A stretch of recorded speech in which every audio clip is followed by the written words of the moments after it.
Alone at the gala, the billionaire whispered, "Be my wife." Her answer stunned the elite. Hello everyone. Before we begin today's story, I have a small favor to ask. Please hit subscribe and turn on the notification bell so you never miss our channel's new videos. It is quick, it is free, and it is the best way to support us in bringing you more dramatic stories. Your support truly means the world to us. And where are you watching from today? Please drop your city or country in the comments below. Thank you very much. Now, let us return to our main character. The ballroom glows like a jewel box turned inside out. Crystal chandeliers scatter light across marble floors. Champagne glasses clink, laughter drifts in soft, polished waves. This is not just a gala. This is where power recognizes itself. And yet, standing near a tall white column, at the edge of the room, she feels invisible. Her name is Elena Wright. She holds an empty champagne flute she never asked for, fingers resting lightly on the stem as if afraid to leave fingerprints behind. Her dress is simple. Elegant, yes, but careful. Chosen to blend in, not to compete. She has learned how to survive rooms like this by taking up as little space as possible. Elena does not belong to this world. She is here because she was invited at the last minute. And she knows favors, especially last-minute ones, always come with a price. Across the room, a ripple moves through the crowd. People straighten their posture. Conversations lower. Heads turn. Daniel Cross has arrived. He does not need an announcement. His presence does that for him. Billionaire. Founder. The man whose signature can move stock prices before the ink dries. Tonight, he wears a tailored black tuxedo, sharp and effortless, like someone who has never questioned whether he belongs anywhere. Daniel is surrounded within seconds. Board members.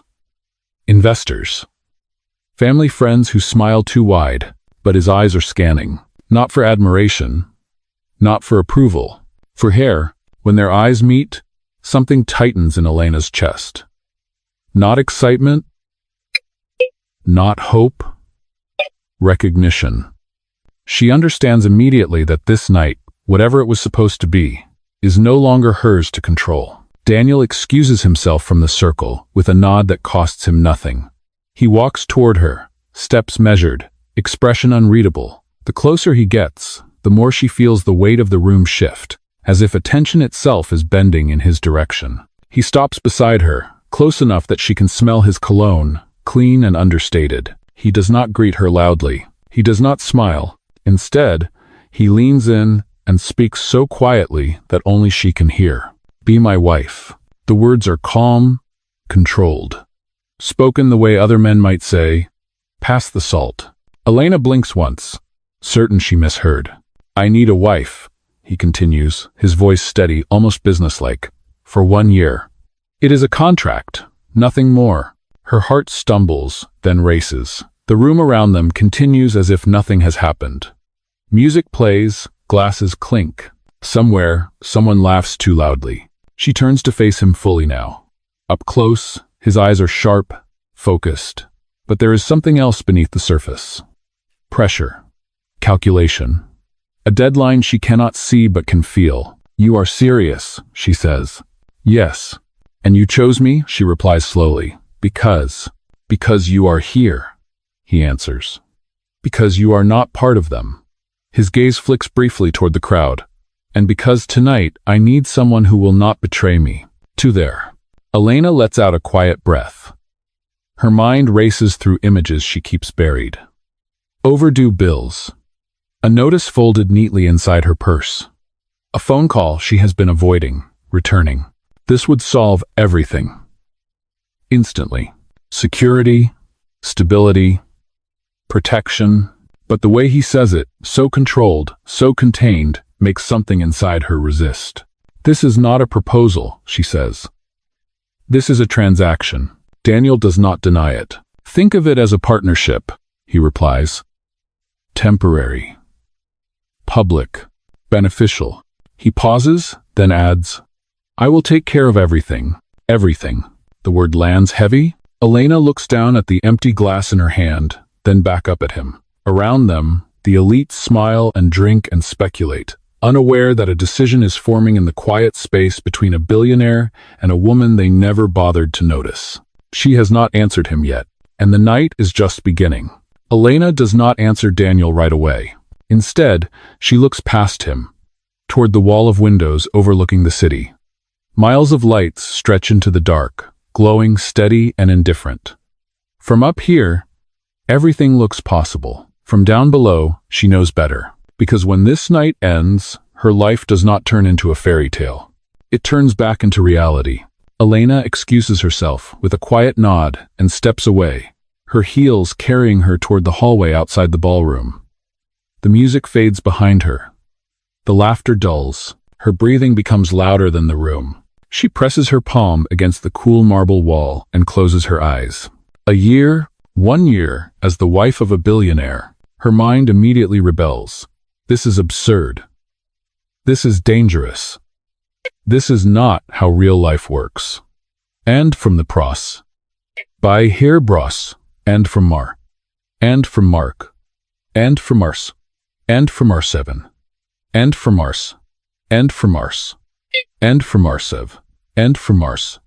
And from Marsev. And yet, reality pushes back just as hard. In her purse, tucked neatly between a lipstick she barely uses and an old receipt, is a folded letter she has read too many times. A final notice. 30 days. Past due. No extensions. Elena works hard. She always has. 2 jobs for most of her 20s. Late nights, early mornings. She has never expected life to be fair, only manageable. But lately, manageable has slipped out of reach. Her mother's medical bills have been stacking faster than she can pay them. Insurance covered the basics, but never the full cost. Never the specialists. Never the unexpected. Every phone call feels like another small collapse. She told herself she would figure it out. She always does. Still, there are nights she lies awake doing math in her head, subtracting groceries from rent, rent from utilities, utilities from hope. She came to this gala because someone owed her a favor. Because she was told there might be an opportunity. Not money, never money. Just a chance to speak to the right person. To ask the right question. Instead, she was offered a life she does not recognize. Elena straightens and exhales slowly. She has spent her whole life refusing shortcuts that cost her dignity. She has said no when yes would have been easier. She has walked away when staying would have been safer.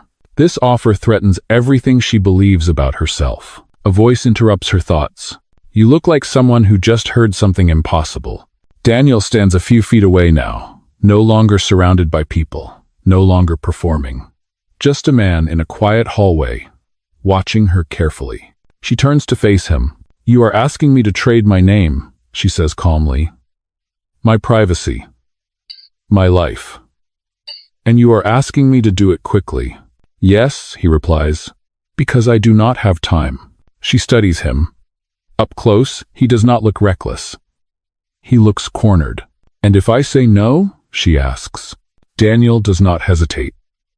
Then I will find someone else. The honesty lands harder than persuasion would have. Elena nods slowly. Of course he would. Someone younger. Someone raised in rooms like this. Someone who would smile and say thank you without asking questions. That is when she realizes something important. This is not about being chosen. This is about whether she chooses herself. She walks back toward the balcony doors, opening them to let cool night air brush against her skin. The city smells like rain and steel. Real. Grounding. If I consider this, she says, not turning around, it will not be because I am desperate. Number C. I would expect nothing less, Daniel answers. It would be because I need stability, she continues. For my family, for myself. And because I refuse to be ashamed of surviving. She turns back to him now, eyes steady. But understand this, she says. I am not something you borrow. I am not a solution you discard when you are finished. Daniel meets her gaze. For the first time, something flickers there. Respect. Or, perhaps, surprise. Then we would need rules, he says. Elena nods once. Yes, she replies. Very clear ones. And in that moment, the question is no longer whether she can afford to say yes. It is whether he can afford to treat her as an equal. Daniel does not follow Elena back into the ballroom. He stays where he is, just beyond the glass doors. The noise of the gala muted behind him like a world he has learned to control but never truly enter. For a moment, he allows himself to breathe. This was not how tonight was supposed to unfold. The gala is a performance. Every year, same donors, same speeches, same carefully rehearsed smiles. Tonight was meant to be simple. Show stability, shake the right hands, keep the board calm until the vote next week. Instead, everything is hanging by a thread. Daniel loosens his cufflinks, just slightly. A habit he only allows himself when no one is watching. He has spent his entire adult life building something solid. Cross Industries did not come from inheritance or luck. It came from 15-hour days, ruthless decisions, and a refusal to rely on anyone. The markets respect him because he never hesitates. But markets do not like uncertainty. And right now, uncertainty has a face. Across the ballroom, his mother is speaking quietly with two senior board members. Their expressions are pleasant, but Daniel knows the signs. Polite smiles, measured nods, conversations that sound supportive and feel dangerous. They want reassurance. They want proof that he is not a liability. The merger vote is days away. The investors backing it are conservative, old money, allergic to risk. They have made their expectations clear without ever stating them directly. A man in Daniel's position should not be alone. Not publicly, not now. His former fiancée understood this once. Or pretended to. Their relationship had been perfect on paper and hollow everywhere else. When she left, she did it quietly, strategically, and at the worst possible time. The press never learned the truth, but the board did. Since then, every personal decision Daniel makes has been examined for weakness. Tonight, the whispers are already starting. He can feel them before he hears them. Is he stable? Is he distracted? Is he still in control? Daniel has spent years mastering control. Over markets, over people, over himself. But control is a fragile thing. It only exists as long as others believe in it. That is why he spoke to Elena. Not because she is convenient. Because she is unaligned. She is not connected to his family. Not tied to his rivals. Not shaped by rooms like this one. She stands apart, untouched by the silent rules that govern the elite. And that makes her dangerous in the best way. She cannot be bought by loyalty she never pledged. She cannot be threatened with loss she never had. Daniel needs legitimacy, not affection. He needs a partner who can stand beside him without being owned by the world that wants to consume him. A contract marriage would solve everything. It would calm the board, secure the merger, silence the rumors. In 1 year, when the dust settles, they would part quietly, cleanly, no mess, no vulnerability. At least that is how it is supposed to work. But Elena did not react the way he expected. Most people do not question offers like this. They ask about money, about lifestyle, about what they stand to gain. She asked about dignity. That unsettles him more than he wants to admit. Daniel glances back through the glass and sees her reflection briefly, standing alone under the balcony lights. Calm, composed, not reaching for him. It is unfamiliar. Power usually pulls people closer. It does not push them away. A board member approaches him, then, smiles smooth and practiced. Daniel, the man says lightly. Everything all right? Your mother was just asking about you. I Tomtova. Everything is fine, Daniel replies without hesitation. The lie slides easily into place. Good, the man continues. We were just discussing how reassuring it is to see you settled. Stability matters, especially now. Daniel nods. Of course it does. As the man walks away, the weight of the word settled lingers. Daniel has never been afraid of risk in business. He has lost money before. He has rebuilt empires from mistakes. But this is different. This is about letting someone see behind the structure he has built so carefully, about inviting another person into a life designed to function without emotional variables. He looks again toward the balcony. If Elena says no, he will recover. He always does. He will choose another solution. But something tells him that whatever comes next will cost him more than he planned. For the first time in a long while, Daniel Cross is not negotiating from a position of certainty. He is negotiating because he has no better option. And that realization, more than any board vote or merger, is what truly terrifies him. The balcony doors close behind them, sealing off the noise of the gala once again. Daniel gestures toward a small seating area just inside, away from the glass, where a single table waits with untouched drinks. This corner feels intentional, prepared long before Elena arrived, which tells her more than he probably intends. He does not sit immediately. Neither does she. This only works if everything is clear, Daniel says. His voice is calm, measured, the same tone he uses in boardrooms when millions of dollars are at stake. There are rules. Elena folds her arms, not defensively, but deliberately. Good, she replies.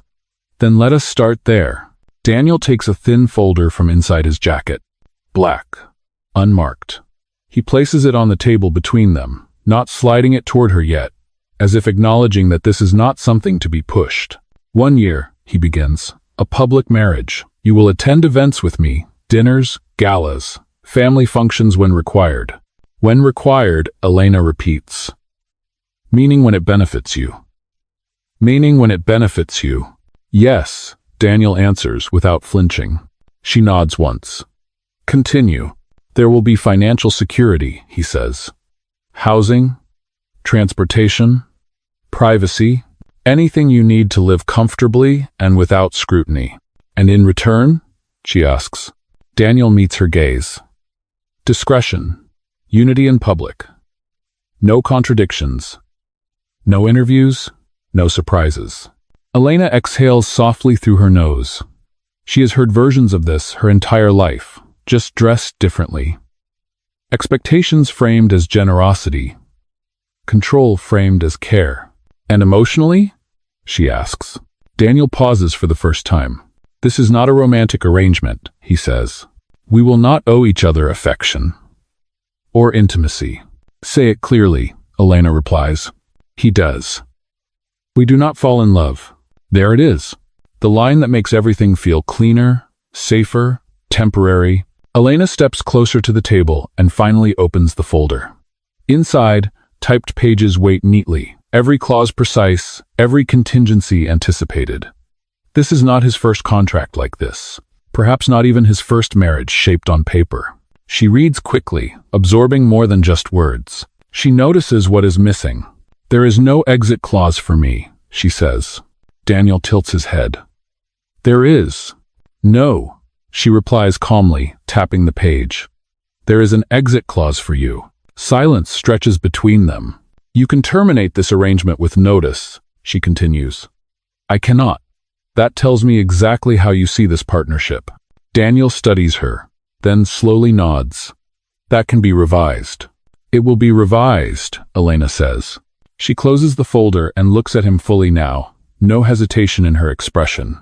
If I do this, she says, there will be conditions that protect me, not just your reputation. I expected that, Daniel replies. No, she corrects him. You expected compliance. What you are getting is consent. Those are not the same thing. She takes a breath, steadying herself. First, she says, I keep my name. Publicly and legally.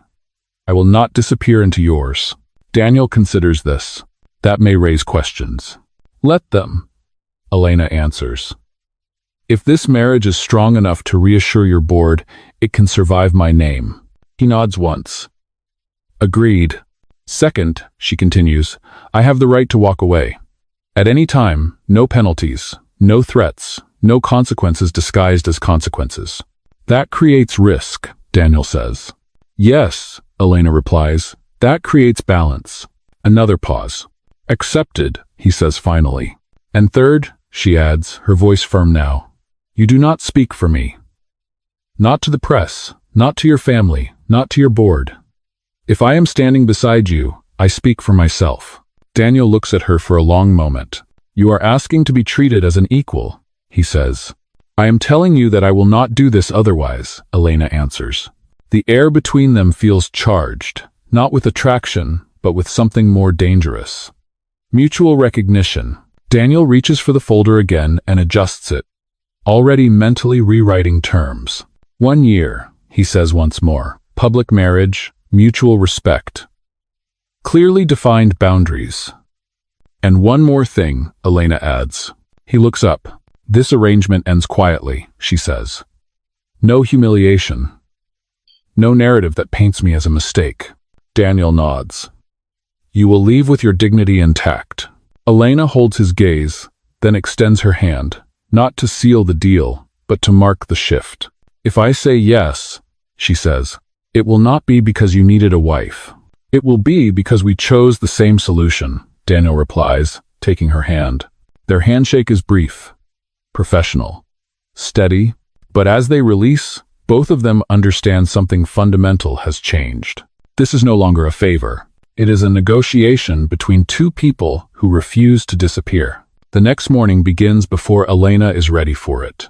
A black sedan waits outside her building at exactly 7 o'clock. The driver steps out first, opens the door, and addresses her by her full name, pronounced carefully, as if it already belongs in places like this. Inside the car, everything smells new. Leather, clean air, money that does not ask permission. Elena sits upright, hands folded in her lap, watching the city change through the window. Familiar streets give way to wider roads. Old brick fades into glass and steel. It feels less like a commute and more like crossing a border. Daniel does not speak much during the drive. He reviews messages on his phone, calm and efficient, already several steps ahead of whatever this day will demand. Elena studies him quietly. Not as a man, as a partner she does not trust yet. They arrive at his residence just after 8. It is not a mansion. It is worse than that. Clean lines, neutral colors.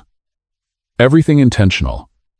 Everything designed to suggest control without excess. The kind of place where nothing is accidental and nothing is sentimental. A woman greets them inside. Mid-40s. Impeccably dressed. Her smile is professional, warm, and measuring all at once. Elena, she says, extending a hand. I am Margaret. I handle public relations and personal image. Of course she does. Within minutes, Elena is seated at a long table with coffee she did not order and documents she did not ask for. Schedules, appearances, seating charts. A calendar already filled with events she has not agreed to attend yet. This is just an overview, Margaret says smoothly. We will ease you in. Ease you in. Elena flips through the pages. Charity luncheons. Private dinners. Board retreats. Names she recognizes from headlines and names she does not, but instinctively knows hold weight. What happens if I make a mistake? Elena asks. Margaret smiles wider. You will. Everyone does. What matters is how quickly you recover. And well. Daniel watches from the end of the table. Silent. The days that follow blur together. Elena learns how to enter rooms without shrinking. How to stand close enough to Daniel to signal unity, but not so close it looks dependent. She learns which questions are safe, which topics are off limits, and which silences speak louder than words. There are fittings. More than she imagined possible. Dresses chosen not for beauty, but for message. Nothing loud. Nothing apologetic. You do not need to impress, the stylist tells her. You need to belong. At the first public appearance, Elena feels every eye before she sees them. Cameras flash. Whispers ripple. Daniel places a hand at the small of her back, a practiced gesture meant to reassure the room. She straightens instinctively. She does not cling. She does not smile too much. When someone congratulates her, she thanks them without explanation. When someone asks how they met, she answers honestly, but briefly. At an event like this, she says once, and lets the rest remain undefined. The elite fill in their own stories anyway. At dinner one night, a woman across the table laughs softly and says, "You are quieter than I expected." Elena meets her gaze and replies, "I listen carefully." Daniel notices that. He begins to notice many things. How Elena watches conversations before entering them. How she deflects patronizing remarks with calm precision. How she never pretends to be impressed, but never insults either. She makes mistakes, yes. She uses the wrong fork once. She mispronounces a name. She hesitates before answering a question about investments she does not understand. But she recovers. She asks. She learns. She adapts. And slowly, something shifts. This is supposed to be an arrangement, a performance, a controlled illusion. But when Elena speaks, people listen. When she enters a room, she is noticed. Not because she is his wife, because she carries herself like someone who expects to be taken seriously. One evening, after a long day of appearances, they sit in silence in the car. No phones, no staff. Just the city lights sliding past once again. "You handled tonight well," Daniel says finally. Elena nods. "I was prepared. That was not what I meant," he replies. She turns to him, curious despite herself. "You did not disappear," he continues. "Most people try to. Body to see." Elena looks back out the window. "I did not agree to vanish." Daniel considers that. For the first time since this arrangement began, he feels something unfamiliar. Not attraction, respect. And he wonders, quietly, how long this will remain a role. Because Elena is no longer pretending to belong. She does. The gala returns. Louder than before. This one is not a charity dinner or a quiet fundraiser. This is a convergence of power. Investors, board members, legacy families who measure worth by proximity and patience. The kind of event where reputations are tested without warning. Elena feels it the moment she steps inside. Eyes linger a fraction too long. Smiles pause before fully forming. Conversations lower just enough to remind her that she is being assessed, not welcomed. Daniel moves beside her, with practiced ease. His hand rests lightly at her back, a signal to the room. United, unquestioned. At least, that is the intention. They have been announced.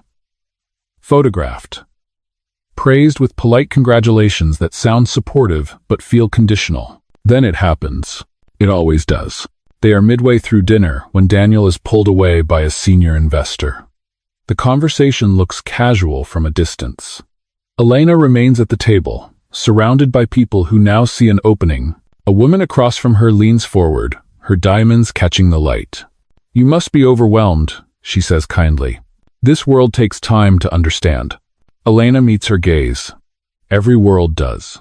The woman smiles, thinly. "Of course. I just meant marrying into it so suddenly." Another voice joins in.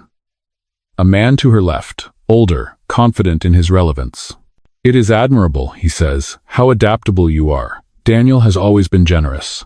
The word lands with intention. Elena places her fork down gently. "I did not marry generosity," she replies evenly. "I married a person." A few heads turn. A pause settles over the table. The woman laughs softly. "Oh, we are just curious. It must be difficult, coming from a simpler background." There it is, the test. Elena feels the familiar instinct rise, the urge to explain, to justify, to soften herself for their comfort. She does not. She sits straighter instead. "I come from a background where effort mattered more than optics," she says calmly. "It prepared me well." Silence stretches. Uncomfortable now. The man clears his throat. "No offense intended. None taken," Elena answers. But assumptions rarely land where they are aimed. Across the room, Daniel notices. He sees the shift in body language, the slight tension at the table. He excuses himself quickly, but he does not interrupt. He watches. This is her moment. And he does not step in. Another woman, younger, sharper, leans back in her chair. "So tell us," she says lightly. "What exactly do you do?" Elena does not flinch. "I work," she replies. "I take care of my family. I make decisions with consequences. The same as everyone else here." A few people look away. One person nods. The conversation moves on, but the message lingers. Later, near the bar, someone approaches Daniel directly. "She is confident," the man says, carefully. "Unusual choice." Daniel looks at him without smiling. The man hesitates. Some might say risky. Daniel takes a slow sip of his drink. So am I. Tibedio won by protection, ever. When he rejoins Elena, the music has changed. Slower now, softer. You handled that well, he says quietly. I handled it honestly, she replies. He studies her for a moment. They were testing you. I know, Elena says. They wanted me to shrink. And you did not? She meets his gaze. Daniel nods once. This is the first time he understands something clearly. This arrangement was meant to protect him. Instead, she is protecting herself. And in doing so, she is changing how others see him as well. As they move through the room together again, the energy has shifted. The whispers have softened. The curiosity has turned into caution. Elena is no longer an accessory. She is a variable. And for the first time that night, Daniel realizes that the contract did not just bring her into his world. It forced his world to adjust. The shift does not happen all at once. It begins quietly, in the spaces between public appearances, in moments that were never part of the contract. Late nights become routine, not dinners, not events. Just shared silence in the car, city lights sliding past while the driver keeps his eyes forward. Sometimes they talk. Sometimes they do not. And somehow, both feel necessary. Elena starts to notice the cracks in Daniel's precision. How his jaw tightens when his phone lights up with messages from the board. How he stares out windows longer than required. How control, when held too tightly, leaves marks. Daniel notices things too. He notices that Elena never asks for more than she needs. That she never spends carelessly. That she keeps a small notebook in her bag, filled with lists and reminders that have nothing to do with him or his world. One evening, after a long strategy dinner, they stand alone on the terrace of his apartment.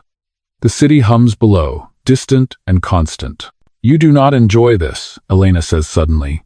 Daniel turns to her. Enjoy what?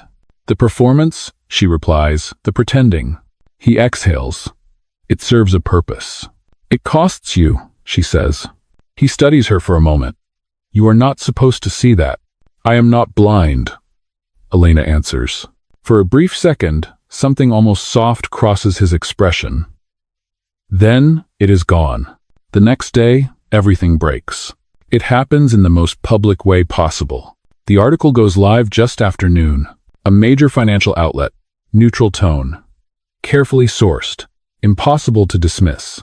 The headline does not accuse. It implies. A contractual marriage raises questions ahead of key merger vote. Elena reads it once. Then again. Photos. Dates. Anonymous quotes from insiders. And there it is, buried in the middle. A reference to documents. An implication of terms. Enough to suggest the truth without stating it outright. Enough to turn whispers into certainty. Her phone starts buzzing immediately. Daniel calls within minutes. Do not respond to anyone, he says. I am handling it. Elena closes her eyes. The words sound familiar. Comforting. Maybe. Or controlling. She cannot tell anymore. By evening, the board has called an emergency meeting. Elena waits alone in the apartment. The silence feels heavier than the gala ever did. When Daniel returns, he does not remove his jacket. He does not sit. They know, he says. Everything? Elena asks. Enough, he replies. And what are you going to tell them? She asks. Daniel hesitates. The pause is small, barely noticeable, but it is enough. You are thinking about damage control, Elena says quietly. Not about me. This affects the merger, Daniel replies. If it collapses, thousands of jobs. Do not, Elena interrupts. Do not use people you have never met to justify silencing me. He looks at her sharply. This was always the arrangement. No, she says. The arrangement was respect. Daniel runs a hand through his hair. Right now, I need stability.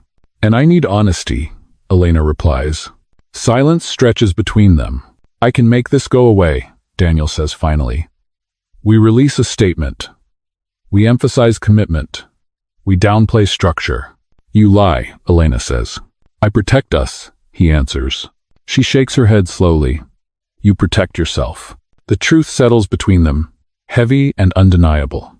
I will not be your shield if it costs me my voice, Elena says. I will not stand next to you while you pretend I am a mistake. Daniel looks at her, frustration and fear colliding in his expression. You knew this was temporary. I knew it was conditional, she replies. I did not know the condition was my silence. The room feels smaller now. I need time, Daniel says. So do I, Elena answers. She turns and walks toward the bedroom, then stops. This is where you decide who you are, she says without looking back. A man who hides behind contracts, or a man who stands beside the person he chose. The door closes softly behind her. Daniel remains where he is, the city glowing beyond the glass, the future uncertain for the first time in years. The contract was supposed to protect him. Instead, it has revealed exactly what he is afraid to lose. Daniel does not sleep that night. The city outside the windows stays lit, restless, unaware that decisions are being made behind the glass that will cost someone everything they have built. By morning, the pressure is no longer subtle. The board meeting is called for 9 sharp. Emergency session. No delays, no excuses. Daniel stands at the head of the table, an hour later. Jacket off, sleeves rolled, eyes clear in a way they have not been in weeks. Around him sit men and women who helped shape his empire, people who measure loyalty in profit margins and patience. They do not waste time. This situation is unstable, one board member says. The narrative is damaging. Your personal arrangement has become a liability, another adds. We need reassurance. Immediately, Daniel listens without interrupting. He hears the underlying message clearly. Fix this. Remove the risk. Protect the deal. A folder slides across the table toward him. A revised statement. Carefully worded. Sanitized. It reframes everything, minimizes the contract. Positions Elena as a misunderstanding. An error in optics. All you need to do, the chairwoman says evenly, is distance the company from her role. Quietly. Quietly. Quietly. Daniel looks down at the folder. This is the moment he has been trained for. This is how power preserves itself. Across town, Elena sits alone at the kitchen table, hands wrapped around a mug that has gone cold. Her phone remains face down. She has stopped checking it. She is tired of waiting for permission to exist. She rereads the contract one last time, then closes it gently, as if saying goodbye to something that never belonged to her anyway. If Daniel chooses the company, she will walk away clean. She has already decided. She will not beg. She will not be erased. Back in the boardroom, Daniel lifts his eyes. No, he says. The word lands like a crack in glass. I will not do that, he continues. I will not rewrite the truth to make myself comfortable. The room stills. This merger depends on stability, someone says sharply. So does leadership, Daniel replies. And I will not secure one by sacrificing the other. The chairwoman frowns. You are prepared to lose everything over this? Daniel thinks of Elena standing alone on the balcony. Calm. Unapologetic. Yes, he says. If that is the cost. Endbos. Hablos. Interroques. He pushes the folder back across the table, untouched. I entered that arrangement willingly, he continues. The silence that follows is absolute. Finally, someone speaks. Quietly, this will have consequences. Daniel nods. I know. He leaves the meeting without waiting for dismissal. By the time he reaches the elevator, the decision has already begun to ripple outward. Stock prices dip, calls go unanswered. Support hesitates. He does not stop. He drives straight home. Elena hears the door open and looks up. Daniel stands there, no jacket, no phone in his hand. They wanted me to end it, he says simply. Her chest tightens. And? I told them no. She studies his face, searching for calculation.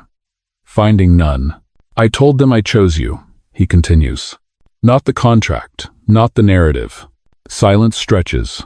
You may lose the merger, Elena says. I already did, Daniel replies, and I am still standing. Something in her expression shifts. Not relief. Recognition. You did not have to do that, she says. Yes, he answers. I did. He steps closer, stopping at a respectful distance. This is not about saving the arrangement, Daniel says. It is about becoming the man I claimed to be. Elena exhales slowly. For the first time, she says, you are standing beside me, not in front of me. Daniel nods. That is where I should have been all along. Outside, the city keeps moving. Inside, something fundamental has changed. The contract no longer defines them. Choice does. The weeks that follow are quieter than anyone expects. There are no galas. No announcements. No carefully worded statements designed to calm the elite. The merger dissolves officially, framed by analysts as a missed opportunity. A strategic retreat. Daniel accepts the headlines without comment. Elena watches it all from a distance, standing beside him without standing behind him. They move out of the apartment overlooking the city and into something smaller, temporary, human, a place with creaking floors and sunlight that arrives without permission in the mornings. It feels like an exhale. For the first time since this began, there is no script. No schedule tells them when to speak or where to stand. No staff waits outside doors. No cameras measure the angle of their smiles. Just time. They learn each other slowly, carefully. Not as symbols or solutions, but as people with habits and flaws and quiet histories. Daniel cooks badly, but insists on trying. Elena laughs more than she expects to. They talk late into the night about things that never made it into the contract. Childhood memories. Regrets. Decisions that shaped them long before they ever met. One evening, weeks later, Daniel asks Elena to walk with him. They take the long route through the city, past streets she knows well. The air smells like rain and food trucks and summer pavement. This is not a place of power. It is a place of memory. They stop at a small overlook above the river. The lights reflect softly on the water, imperfect and real. Daniel does not kneel. He does not reach for a ring. He turns to her and speaks plainly. I am not offering you security, he says. I cannot promise certainty. I cannot promise protection from loss. Elena listens, heart steady. I am offering you choice, he continues. Every day, to stay, to leave, to speak, to change your mind. He takes a breath. I am asking you to be my wife, Daniel says. Not because I need to be seen as stable, not because it makes my life easier, but because I want to build something honest with you. By Afide, Elena holds his gaze. There is no crowd watching, no pressure pressing in from the edges, just truth. This time, she says quietly, there is no contract. I know, Daniel replies. And no exit clause, she adds. There never should have been, he answers. She smiles then. Not the careful smile she learned in elite rooms, a real one. Yes, Elena says. This time, yes. The ring comes later. Simple. Chosen together. No cameras capture the moment. No announcement follows. When they marry, it is small. Friends. Family. People who knew them before they were useful to anyone else. Elena keeps her name. Daniel keeps his. They stand side by side, not elevated, not diminished, just equal. In the end, the story does not belong to the elite who once watched them with suspicion. It belongs to two people who refused to disappear into roles they did not choose. What began as an arrangement ended as a decision, and the most powerful thing either of them ever said was not written in a contract. It was simply this: yes,